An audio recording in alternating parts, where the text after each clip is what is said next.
world of pro wrestling. The death of Scott Hall, Razor Ramon, whatever you know him as, and yeah, man, we kind of had like a day to kind of process all of this because we were told that he was being taken off life support, and it was just past 8 p.m. They announced, like WWE officially announced it, that he had succumbed to, apparently he had 3 heart attacks. Scott Hall, anybody knows anything about him, he had this very rough, he had the dreaded personal demons that everyone talks about. I think he's like if we had to make a list of guys in wrestling throughout history who were like on that personal demons list, like he would be one of the people that they associate that term with. And in, I want to say like 10 years ago, he kind of turned it all around.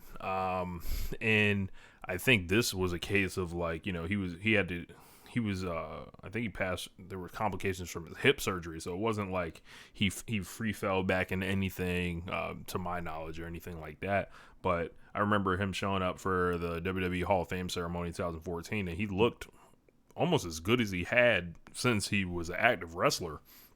And I think the deal with it is, it's pretty sad. A lot of people have a lot of positive memories of Hall throughout the wrestling business and history. But I think it kind of starts for him. Like, obviously he's been around since the 80s. He was in AWA. There was a long story before before his wrestling career began. He actually killed a guy, and that kind of like stuck with him through his whole life. But throughout the 90s, Scott Hall is one of the most important pieces of pro wrestling history as far as changing the business. He was never this main eventer or anything like that. He was never this superstar or anything like that, but he was a guy in the right place at the right time, but also was not a mark. He was taught the business kind of by Kurt Hennig, and maximizing your value. And him and Kevin Nash changed wrestling forever. Hate it if you want, but them going to WCW, creating the guaranteed money system, essentially kind of opened shit up for wrestlers. And I think that it is a testament to him for kind of being just like an intercontinental championship guy in the 90s, that he's kind of like stuck around in that mythologized lore. I guess this part of this is like him being on the side of the Click, like he wasn't on the Bret Hart side or anything. So like the Click, kind of mythologized that lore for him. And then of course he's in the NWO. When him and Nash were going together in the NWO at the beginning, that shit was dope. Like, very sad to hear of his death. And it sucks to see anyone go. I think he was 63, but like, I feel like this was the best case scenario that you could have asked for with Scott Hall. I feel like, especially like knowing, the trouble he had outside the ring. There was a show on ESPN at the time, that was a bit of a, um, sports writers get together and pitch stories, and then they cover the stories, or they gave the illusion of them in a meeting room pitching stories, and then throw to what they had. I think it may have been ESPN 60. Can't remember what it was, Yeah, but E60. E60. Yeah, so they sometime in the late aughts, they covered Scott Hall, and they talked about how Scott Hall was, talked about more or less what you talked about with his career. Like, he was this guy that was one of the bigger stars of the peak of American professional wrestling of this generation, over the last 30 years, and like, he's having all these problems, and then they show where he started from, show this kind of showed the Razor Ramon 2 Scott Hall, Outsiders, showed that, then showed like where he was then at the time, and he was like working, indies, doing managerial type stuff, and he's showing ass as a manager, and like it's sad, it's very sad, and then he talks about his problems and the things that happened to him, specifically like the time he had to in self-defense murder somebody, or what do you call it, manslaughter, whatever you call it, I don't know the technical terms for it, but and it talked about how he was on steroids and he was doing all these painkillers and stuff to wrestle at the time, like so many people that from that era that didn't make it to even make it to 63. Talked about how bad it was, talked about, and then showed his son Cody, who was he didn't really have much relationship with, and then how he wanted to wrestle as well, and how he was struggling really bad, and then and then after that, like DDP allegedly one, either DDP or him reached out to each other, then they do the like the series of him with DDP, and that's as he turning over for the better, as like this is like right after he's like DDP had just turned around Jake Snake, or they're both like in with DDP at the time at the same time, and DDP's trying to help both of them, and like you're right, when he showed up at that time when he's back on WWE television, he's sitting at ringside for takeovers and he's throwing the toothpick. And he cuts, he does his Hall of Fame speech, and he says like, bad times don't last, but bad guys do. Like that was one of the happier, stories of this whole era of this one of those guys that you think of him, top 20 names you think of that era. Like he's on hard times and he's able to turn it around, right? Like, and to see that stuff still, caught up to him, even though he turned it around because of so much all the stuff he did. It's sad, but in a way, given how bad it was, I remember like going out of my way to message you and Kirby and everybody else, like, yo, I did not know any of this stuff with Scott Hall. This is bad. Like he could die. And this was like, it's like a decade ago. That was over a decade ago. And now, and the fact that he was able to make it another, 12, 13, 14, 15 years, to then have, been able to like give us a few, moments of fun with him there. There was a good side. There was, something good on the back end of what we saw. Like I'm I wasn't some huge Scott Hall fan, but I was happy for the fact that like there was a turnaround to the story. It's unfortunate that that he's passing, but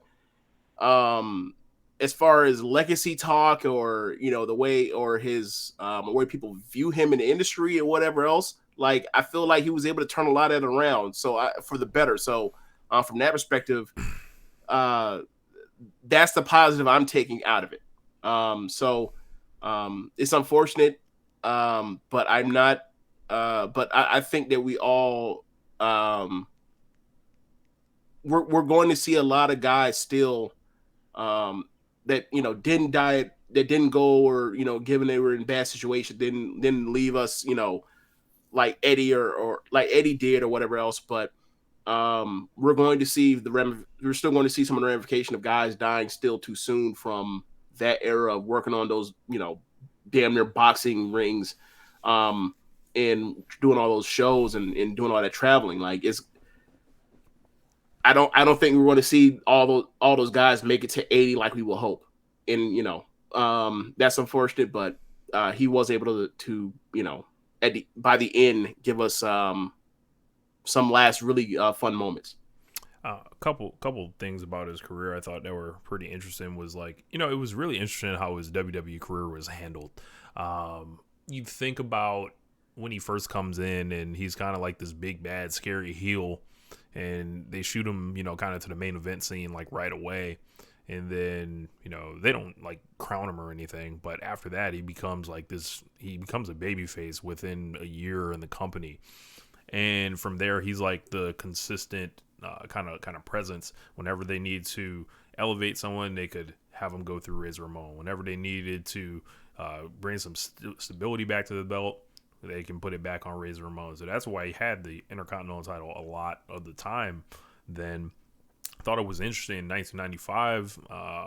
It's a book I read called like Titan Sinking. Like he really wanted to go to the next level in WWE, and I think he was, you think about all those people that, like those sorry people Undertaker wrestled over all those years. He never wrestled Hall. Like apparently there was like, he wanted to like turn heel in like 1995, and it's like, can he get to that main event scene? Like, and you would think he would be able. This is a guy that was regarded as like a pretty good worker for the time, threw a great punch, had a lot of size on him. He didn't necessarily wrestle to his size, which was always interesting about him. And he would bump for people, and he would show ass, and he would do like these kind of things. And it's interesting that Vince didn't ever really see him at a top level, like to even like, hey, fight the Undertaker for a couple months. Like I don't believe he ever headlined an event aside from he challenged Bret Hart once at '93 Royal Rumble, but it just wasn't in the cards for him. So the cool thing about Hall was like, he would ask Vince these questions like, what can I do to, or he would start on Vince like this. He was like, so Vince, are you happy with my performance? And then Vince would be like, yeah, I'm happy with your performance. And then Hall would be like, well, what can we do, or what can I do to, really make more money or whatever? Because he felt like he plateaued. And then he would kind of back Vince into this corner to really like either shit or get off the pot with him. So he was a part of like a class of guys that kind of rebuilt WWE, I would say, in the new generation. I'm a huge new generation fan, and it's always interesting to think about what Scott Hall looks like in WWE in 97, 98, stuff like that. Just a lot of like cool kind of, what if scenarios. Are you a fan of, and you've said this to me before, but when you say this to me, I'm always like, are you a fan of New Generation, or are you a fan of the top people in New Generation, and like, never mind some of the bullshit they're putting on like nails?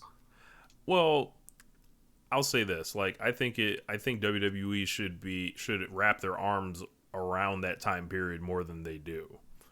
Like, that's fair. Because like, me, I'll pull out and watch like 1993 and be fucking entertained. 1994, I love 1994, and I just thought they were doing a lot of interesting things at the time.